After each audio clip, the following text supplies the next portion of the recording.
안녕하십니까. 형사 전문 변호사 노계성 변호사입니다. 오늘 말씀드릴 부분은 유튜브 88편 도박 공간 개설, 국민체육진흥법 위반 혐의죠.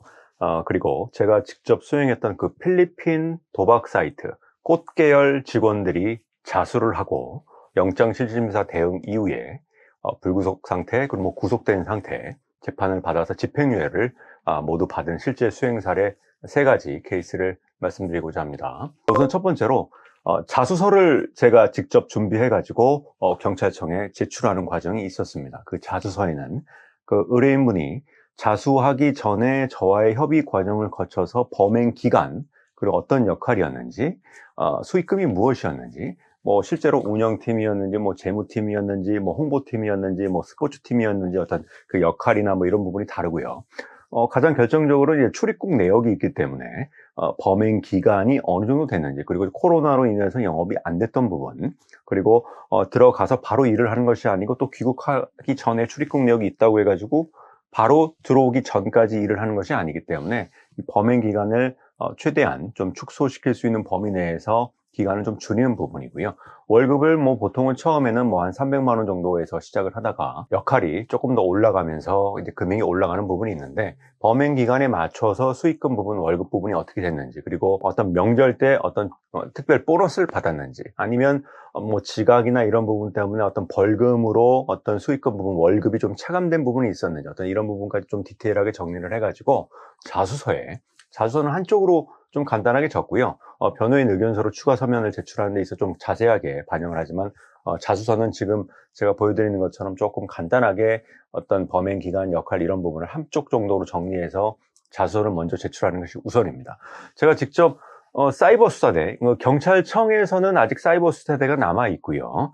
그냥 지역 관할 경찰서에서는 지금 현재 통합수사팀으로 바뀌어서 사이버 수사팀이 아예 없어졌어요. 그러다 보니 경찰청에 접수할 때는 사이버 수사대 담당 수사관한테 직접 가서 자수서를 제출해야 되고, 어떤 일반 관할 경찰서에서는 민원실에서는 받아주지 않습니다. 그래서 바로 민원실에서 접수를 하더라도 담당 수사관이 누구인지, 그리고 접수증을 받아야지만 자수로 인정될 수 있는 어떤 입증 자료가 되기 때문에 그 접수증을 받아 오셔야 됩니다. 그래서 이렇게 자수서를 접수를 한 다음에 담당 수사관과 일정을 조율하고, 해외에 있으면 또 귀국을 해야 되고, 국내에 있다면 수사 일정을 조율하면서 불구속 수사를 위해서는 양형 참작 사유를 준비해야 됩니다. 그냥 가만히 있으면 되는 것이 아니라 반성을 하고 있다, 재범의 위험이 없다, 그리고 일을 그만둔 이후에 현재 생활을 함에 있어서 어떤 모습을 가지고 귀국을 하는지, 그리고 어떻게 생활을 해왔는지, 어떤 그런 부분의 양형 참작 사유를 준비를 해야 되는 것이죠. 구체적으로 말씀드리면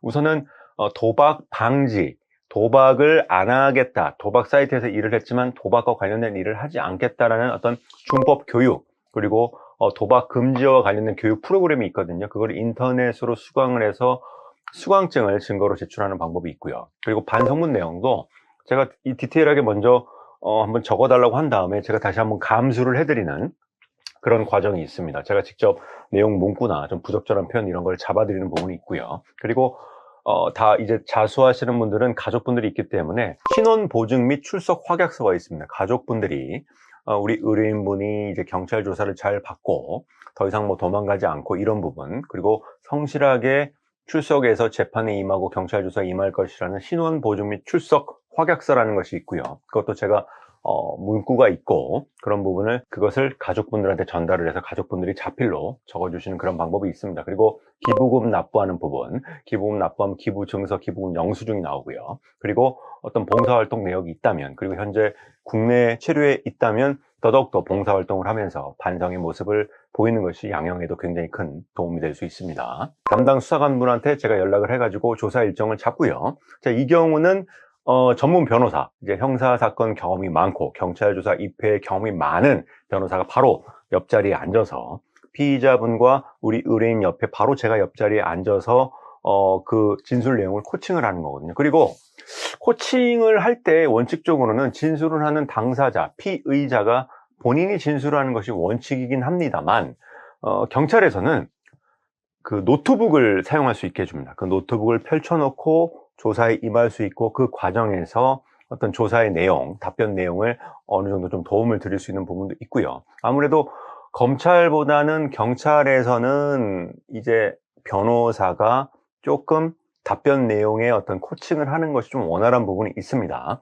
실제로 뭐 오히려 진술 내용을 좀 정리해달라고 하시는 부분도 있고요. 그리고 보통 이제 담배를 피로 이제 1시간에 한 번씩 아니면 화장실 간다고 얘기를 하면서 조사를 잠깐 멈추고 나오는 과정이 있는데, 그때 이제 저와 의뢰인분이 어떤 전략 내용, 왜 그때 그렇게 얘기했어요? 그리고 앞으로 이런 내용이 있을 거예요? 어떤 이런 전략 내용을 좀 검토하는 부분이 있죠. 그러니까 이런 맥락이고 다음번에 이런 어떤 질문 내용이 나올 것이니 이런 부분 조심해야 됩니다. 이런 부분을 또 굉장히 디테일하게 유기적으로 제가 이렇게 변동하는 부분을 말씀드리고요. 그리고 수사관분이 저한테도 많이 물어봅니다. 법리적으로 좀 이해가 안 되는 부분, 가담 정도, 어떤 판례, 어떤 변동, 이런 부분은 수사관님이 오히려 저한테 좀 검토를 해달라고 말씀하시는 부분도 있기 때문에 제가 그런 부분을 경찰 수사관분한테 설명해 드리는 과정을 통해서 우리 의뢰인분이 조금 더 나은 어떤 양형 자료나 어떤 조사의 어떤 이런 모습을 보일 수 있겠죠. 근데 이제 자수를 하고 경찰 조사를 받을 때 제가 했던 이 꽃계열 필리핀 도박 사이트 같은 경우 한 번은 구속영장 실질심사 영장 청구가 됐는데 이 2번은 영장 청구가 안 됐습니다. 그래서 한 번의 경우는 사실 구속이 됐고요. 나머지 2번은 경찰 수사관과의 어떤 조율 과정 속에서 구속영장을 치지 않겠다라고 어떤 이런 부분이 조율이 된 부분이 있었습니다. 한 번은 사실 이 의뢰인분이 저한테 약간 거짓말을 했어요. 역할이나 이런 부분, 그리고 그 해외에서는 자기 이름을 안 쓰고 닉네임을 쓰는데 그 닉네임을 좀 숨기고, 왜냐면 범행 기간을 좀 줄이기 위해서. 그러니까 변호사한테도 조금 설명을 정확하게 잘 안 해주신 부분이 있는 거죠. 의뢰인분도 뭐 나름의 입장이 있어서 그런지. 그러다 보니 그런 부분이 기존에 자수하거나 기존에 붙잡혔던 공범들의 어떤 진술 내용과 맞지 않는 부분이 있었고, 그 부분 때문에 영장이 청구가 돼서 구속이 돼버리는 그런 상황이 있었고, 또 다른 부분은 제가 한번 구속이 됐기 때문에 좀 더 조심스럽게 접근을 했고, 어떤 역할이나 이런 부분 잘 조율했고, 수사관과 어떤 협의를 통해서 영장이 청구가 안 된 그런 부분도 있었고요. 근데 대부분 해외에서 들어오시는 경우는 체포영장이 발부가 되고 인터폴 적색 수배가 된 상태이기 때문에 영장 실질심사에 대한 대응은 하셔야 됩니다. 그러니까 바로 비행기에서 나오기 전에 수사관이 들어와서 그 의자에 앉아 있는 상태에서 바로 체포가 되기 때문에, 비행기에서 내리기 전에 수사관이 먼저 들어와서 체포가 되기 때문에 영장에 대한 어떤 그런 부분, 국내에서 구속될 수 있는 어떤 그런 부분이 있고요. 그러니까 재판을 한번 받아야 됩니다. 구속영장 실질심사를 한번 받아야 되고요. 이때 사실 저 같은 경우도 필리핀이든 해외에서 자수를 했지만 영장 실질심사를 통해서 구속이 안 된 경우도 다수 있습니다. 이런 부분은 첫째, 자수를 해야 돼요.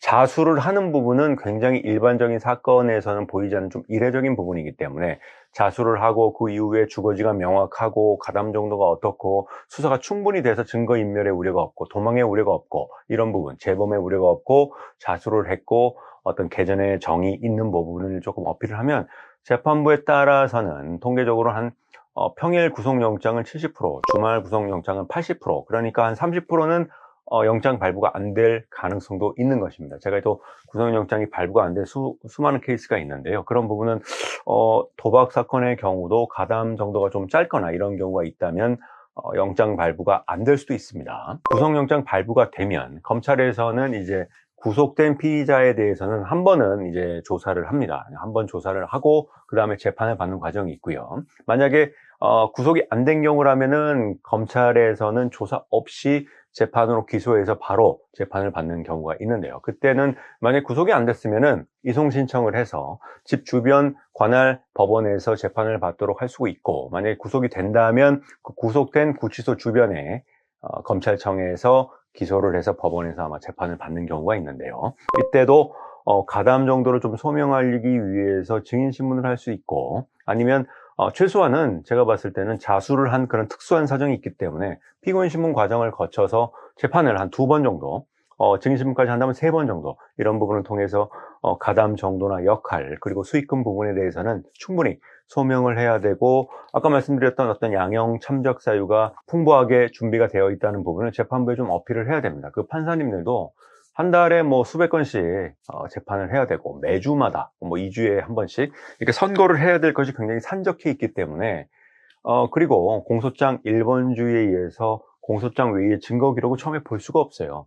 의뢰인분이 경찰 조사 받은 내용, 검찰 조사 받은 내용을 볼 수가 없고 마지막에 구형을 받은 이후에서야 증거 기록이 재판부에 넘어가기 때문에 그 전까지는 판사님께서 자수를 어떤 과정을 통해 했는지, 어떤 양형 참작 사유가 있는지, 그리고 경찰 조사를 어떻게 받았는지 이런 부분을 전혀 알 수가 없습니다. 그러다 보면 재판장님이 이 단독 재판부 같은 경우는 한 일주일 전부터 판결문을 쓰시는 상황이 생길 수도 있어요. 왜냐하면 사건이 너무 많기 때문에. 그러다 보면 조금 너무 많은 의뢰인분들에 대한 사건을 제대로 검토를 못하는 상황이 생길 수가 있는 거죠. 그래서 피고인 신문을 하고 변호인 의견서도 제출하고 뭔가 조금 더 적극적으로 어필을 해야, 양형 참작 사유로 반영될 수 있는 부분은 굉장히 적극적으로 어필을 해야 원하시는 집행유예 결과가 나올 수가 있는 것입니다.